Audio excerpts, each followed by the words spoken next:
ನಮಸ್ಕಾರ. ಓಂ ನಮಃ ಸೂರ್ಯಾಯ ಚಂದ್ರಾಯ ಮಂಗಳಾಯ ಬುಧಾಯ ಚ ಗುರು ಶುಕ್ರ ಶನಿ ಬೆಸ್ಸ ರಾಹವೇ ಕೇತವೇ ನಮಃ. ಭಕ್ತಿ ಆಡಿಯೋ ವಿಡಿಯೋ ಅರ್ಪಿಸುವ ರಾಶಿ ಭವಿಷ್ಯ ಕಾರ್ಯಕ್ರಮಕ್ಕೆ ತಮಗೆಲ್ಲರಿಗೂ ಸ್ವಾಗತ.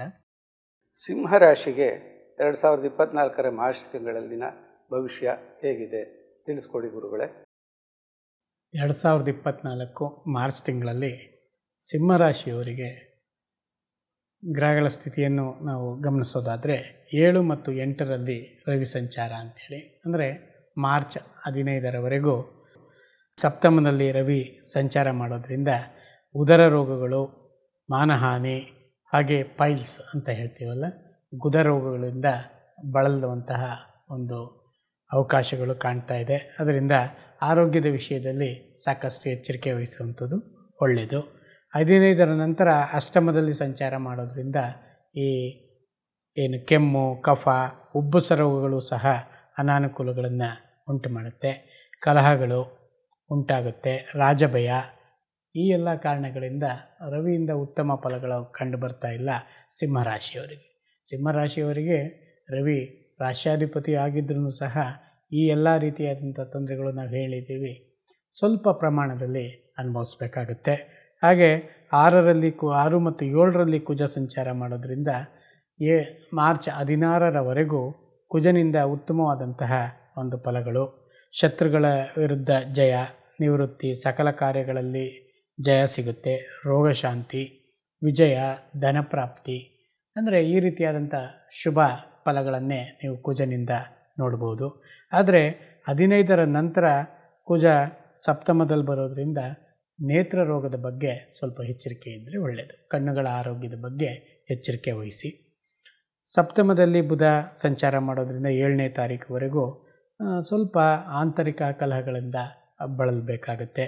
7ರಿಂದ 26ರವರೆಗೂ ಬುಧನು ಒಂದು ಉತ್ತಮವಾದಂಥ ಸ್ಥಾನಗಳಲ್ಲಿ ಸಂಚಾರ ಮಾಡೋದ್ರಿಂದ ವಸ್ತ್ರ ಲಾಭ, ಧನಲಾಭಗಳು ಉಂಟಾಗುತ್ತೆ.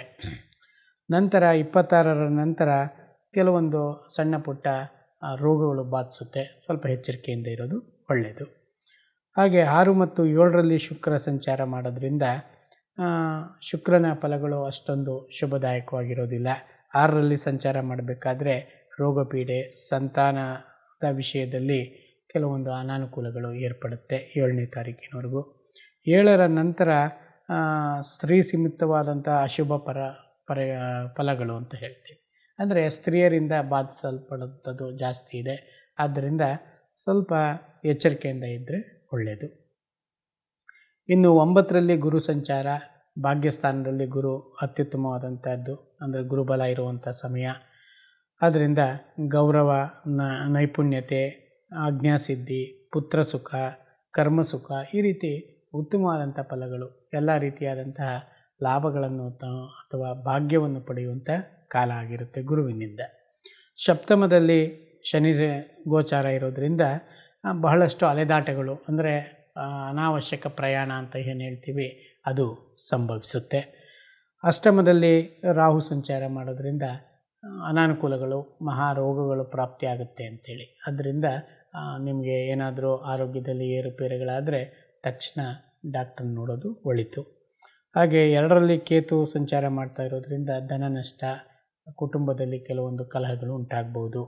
ಇದು ಸಿಂಹರಾಶಿಯವರಿಗೆ ಮಾರ್ಚ್ ತಿಂಗಳ ಒಂದು ಗೋಚಾರ ಫಲ ಆಗಿದೆ. ಈ ತಿಂಗಳಲ್ಲಿ ಮಕ್ಕಳ ವಿದ್ಯಾಭ್ಯಾಸದ ಬಗ್ಗೆ ದಯವಿಟ್ಟು ತಿಳಿಸ್ಕೊಡಿ ಗುರುಗಳೇ. ವಿದ್ಯಾಭ್ಯಾಸ ನೋಡಿ, ಗುರುಬಲ ಇದೆ, ಜೊತೆಗೆ ಬುಧನ ಬಲವೂ ಸಹ ಇರೋದ್ರಿಂದ ವಿದ್ಯಾರ್ಥಿಗಳಿಗೆ ಉತ್ತಮವಾದಂತಹ ಮಾಸ. ಯಾರೆಲ್ಲ ಒಂದು ಉನ್ನತ ವಿದ್ಯಾಭ್ಯಾಸಕ್ಕಾಗಿ ಪ್ರಯತ್ನ ಪಡ್ತಾ ಇದ್ದೀರಾ, ಸ್ವದೇಶ ಇರ್ಬೋದು ಅಥವಾ ವಿದೇಶ ಇರ್ಬೋದು, ಎರಡೂ ಅನುಕೂಲಕರವಾಗಿದೆ. ಪ್ರಯತ್ನ ಮಾಡಿ ಯಶಸ್ಸನ್ನು ಗಳಿಸ್ತೀರ. ಈ ರಾಶಿಗೆ ಸಂಬಂಧಿಸಿದ ಎಲ್ಲ ನಕ್ಷತ್ರಗಳಿಗೂ ಒಂದೇ ರೀತಿ ಫಲ ಇರುತ್ತಾ ಅಥವಾ ಬೇರೆ ಬೇರೆ ರೀತಿ ಫಲ ಇರುತ್ತಾ? ದಯವಿಟ್ಟು ತಿಳಿಸ್ಕೊಡಿ ಗುರುಗಳೇ. ನೋಡಿ, ಸಿಂಹರಾಶಿಯವರಿಗೆ ಹುಟ್ಟಿದಂಥವ್ರಿಗೆ ಅಂತ ನಾವು ನೋಡೋದಾದರೆ, ಸಿಂಹರಾಶಿನಲ್ಲಿ ಮಖ ನಕ್ಷತ್ರ, ಪುಬ್ಬ ಮತ್ತು ಉತ್ತರ ನಕ್ಷತ್ರದ 1ನೇ ಪಾದ, ಈ ರೀತಿ 3 ನಕ್ಷತ್ರಗಳಿರುತ್ತೆ. ಆದ್ದರಿಂದ ಸಾಮಾನ್ಯವಾಗಿ ನಕ್ಷತ್ರಗಳಿಗೆ ಅನುಗುಣವಾಗಿ ಫಲಾಫಲಗಳಲ್ಲೂ ವ್ಯತ್ಯಾಸ ಆಗುತ್ತೆ. ಆದ್ದರಿಂದ ಜನ್ಮ ನಕ್ಷತ್ರ ಹಾಗೆ ಜನ್ಮ ದಿನಾಂಕದ ಆಧಾರದಿಂದ ಅವರ ದಶಾಭುಕ್ತಿ ಫಲಗಳು ಮತ್ತು ಅವರ ಜಾತಕದ ಗ್ರಹಗಳ ಸ್ಥಿತಿಯನ್ನು ನೋಡಿದ್ರೆ ಇನ್ನೂ ಹೆಚ್ಚಿನ ಫಲಗಳನ್ನು ನಾವು ಪಡ್ಕೊಳ್ಳೋದಕ್ಕೆ ಅನುಕೂಲ ಆಗುತ್ತೆ. ಈ ನಕ್ಷತ್ರಗಳ ಪ್ರಭಾವವನ್ನು ಸಹ ಸಾಕಷ್ಟು ಬೀರೋದ್ರಿಂದ ನೋಡಿ, ಶುಕ್ರನ ಫಲಾಫಲಗಳನ್ನು ನಾವು ಹೇಳಬೇಕಾದ್ರೆ ಅಶುಭ ಫಲಗಳನ್ನು ನಾವು ಹೇಳಿದ್ರೂ ಸಹ ಉತ್ತರ ನಕ್ಷತ್ರದವರಿಗೆ 31ನೇ ತಾರೀಕಿನವರೆಗೂ ಅಂದರೆ 7ರಿಂದ 31ನೇ ತಾರೀಕುವರೆಗೂ ಲಾಭದಾಯಕವಾಗೇ ಇರುತ್ತೆ. ಆದರೆ ಉಳಿದಂಥ ಏನು ಮಕ ಮತ್ತು ಪುಬ್ಬ ನಕ್ಷತ್ರದವರಿಗೆ ಅನಾನುಕೂಲ ಇದ್ದರೂ ಉತ್ತರ ನಕ್ಷತ್ರದವರಿಗೆ ಲಾಭದಾಯಕವಾಗಿರುತ್ತೆ. ಈ ರಾಶಿಗೆ ಸಂಬಂಧಿಸಿದವರ ವಿವಾಹದ ಯೋಗಗಳ ಬಗ್ಗೆ ದಯವಿಟ್ಟು ತಿಳಿಸ್ಕೊಡಿ ಗುರುಗಳೇ. ನೋಡಿ, ಗುರುಬಲ ಇದೆ, ಉತ್ತಮ ಟೈಮು. ಹಾಗೆ ಶುಕ್ರ 6 ಮತ್ತು 7ರಲ್ಲಿ ಸಂಚಾರ ಮಾಡ್ತಾ ಇರೋದ್ರಿಂದ ಶುಕ್ರನ ಬಲ ಇಲ್ಲ, ಆದರೆ ಗುರುಬಲ ಇರೋದ್ರಿಂದ ಯಾವುದೇ ರೀತಿಯಾದಂಥ ವಿವಾಹ ಕಾರ್ಯಗಳು, ಮಂಗಳ ಕಾರ್ಯಗಳಿಗೆ ಗುರುವಿನ ಅನುಗ್ರಹ ಬೇಕಾಗುತ್ತೆ. ಉತ್ತಮವಾಗಿದೆ, ಪ್ರಯತ್ನ ಮಾಡಿ, ಸಕ್ಸಸ್ ಸಿಗುತ್ತೆ. ಈ ರಾಶಿಯವರ ಉದ್ಯೋಗ ಮತ್ತು ವ್ಯವಹಾರಗಳ ಬಗ್ಗೆ ಈ ತಿಂಗಳಲ್ಲಿ ಹೇಗಿರುತ್ತೆ ದಯವಿಟ್ಟು ತಿಳಿಸ್ಕೊಡಿ ಗುರುಗಳೇ. ಗುರುಬಲ ಇದೆ, ಆದರೆ ಶನಿಯಿಂದ ಅನಾಯಾಸ ಪ್ರಯಾಣ, ಅನಾಯಾಸ ಖರ್ಚುಗಳು ಅಂತ ತೋರಿಸ್ತಾ ಇರೋದ್ರಿಂದ ನಿಮಗೆ ಕೆಲವೊಂದು ಟ್ರಾನ್ಸ್ಫರ್ಗಳಾಗ್ಬೋದು ನಿಮ್ಮ ಉದ್ಯೋಗದಲ್ಲಿ. ಅದರಿಂದ ಅನಾನುಕೂಲಗಳು ಉಂಟಾಗುತ್ತೆ. ಅನುಕೂಲ ಅಲ್ಲ, ಅನಾನುಕೂಲಗಳು ಉಂಟಾಗುವಂಥ ಸಂದರ್ಭ. ಆದರೆ ಈ ಥರ ಬರುತ್ತೆ ಅಂತೇಳಿ ನೀವು ಉದ್ಯೋಗ ಬದಲಾವಣೆ ಮಾಡೋದು ಅಷ್ಟೊಂದು ಶ್ರೇಯಸ್ಸಲ್ಲ. ಇರೋದಂಥ ಉದ್ಯೋಗದಲ್ಲೇ ಮುಂದುವರಿಯೋದು ಒಳ್ಳೆಯದು. ಈ ರಾಶಿಯವರ ಕೋರ್ಟು ಕಚೇರಿ ಕೇಸ್ಗಳ ಬಗ್ಗೆ ಏನಾದರೂ ವಿವರಗಳನ್ನು ತಿಳಿಸ್ತೀರಾ ಗುರುಗಳೇ? ನೋಡಿ, 6ರಲ್ಲಿ ಕುಜ ಸಂಚಾರ ಮಾಡ್ತಾ ಇರೋದ್ರಿಂದ 15ನೇ ತಾರೀಕಿನವರೆಗೂ. ಅದರಿಂದ ಈ ಒಂದು ಸಮಯದಲ್ಲಿ ಅಂದರೆ ಮಾರ್ಚ್ 1ರಿಂದ 15ರೊಳಗೆ ಏನಾದರೂ ನಿಮ್ಮ ಕೋರ್ಟು ಕಚೇರಿಗಳ ಒಂದು ಫಲಿತಾಂಶಗಳು ಹೊರಬಂದಲ್ಲಿ ನಿಮಗೆ ಅನುಕೂಲಕರವಾಗಿರುತ್ತೆ. ಅಂದರೆ ಅಲ್ಲಿ ಜಯವನ್ನು ಗಳಿಸೋದಕ್ಕೆ ಹೆಚ್ಚಿನ ಅನುಕೂಲಗಳು ಕಾಣ್ತವೆ. ಈ ರಾಶಿಯವರ ಶುಭ ದಿನ, ಅಶುಭ ದಿನಗಳ ಬಗ್ಗೆ ತಿಳಿಸ್ಕೊಡಿ ಗುರುಗಳೇ ದಯವಿಟ್ಟು. ನೋಡಿ, ಸಿಂಹರಾಶಿನಲ್ಲಿ ಮಕ ಪುಬ್ಬ ಉತ್ತರ ನಕ್ಷತ್ರ ಬರುತ್ತೆ.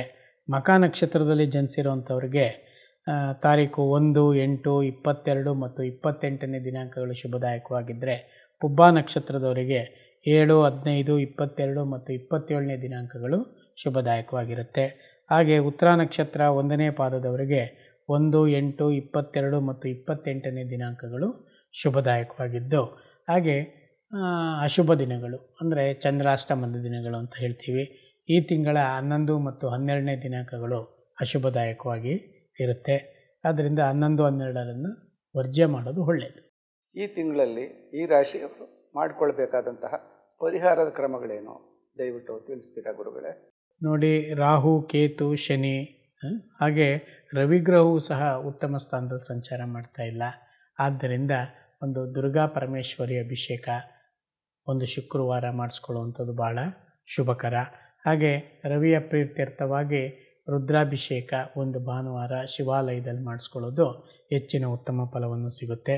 ಹಾಗೆ ಸಿಂಹರಾಶಿಯ ಅಧಿಪತಿಯಾದಂಥ ರವಿಯ ಮಂತ್ರ ಓಂ ಸೂರ್ಯಾಯ ನಮಃ ಇದನ್ನು ಪ್ರತಿದಿನ 108 ಬಾರಿ ಜಪ ಮಾಡ್ತಾ ಬನ್ನಿ, ಹೆಚ್ಚಿನ ಯಶಸ್ಸನ್ನು ಪಡಿಬೋದು.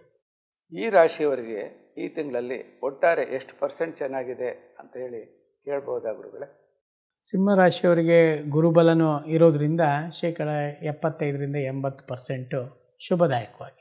ಇತರೆ ವಿಷಯಗಳು ಅಥವಾ ವಿಶೇಷಗಳು ಏನಾದರೂ ಇದ್ದರೆ ದಯವಿಟ್ಟು ತಿಳಿಸಿ ಗುರುಗಳೇ. ನೋಡಿ, ಮಾರ್ಚ್ ತಿಂಗಳಿನಲ್ಲಿ 8ನೇ ತಾರೀಕು ಶುಕ್ರವಾರ ಮಹಾಶಿವರಾತ್ರಿ ಇದೆ. 10ರಂದು ಭಾನುವಾರ ಅಮಾವಾಸ್ಯೆ ಇರುತ್ತೆ. ಹಾಗೆ 25/3 ಸೋಮವಾರ ಹುಣ್ಣಿಮೆ ಇದ್ದು ಹೋಳಿ ಹುಣ್ಣಿಮೆ ಅಂತ ಹೇಳ್ತೀವಿ. ಈ ಬಾರಿಯ ಹುಣ್ಣಿಮೆಯನ್ನು ಹೋಳಿ ಹಬ್ಬ ಅಂದರೆ ಕಾಮನ ಹಬ್ಬವನ್ನು ಆಚರಿಸುವಂತಹ ದಿನವಾಗಿರುತ್ತೆ. ಇದು ಈ ಮಾರ್ಚ್ ತಿಂಗಳ ವಿಶೇಷವಾಗಿರುತ್ತೆ. ನಮಸ್ಕಾರ ಸರ್. ನಮಸ್ಕಾರ.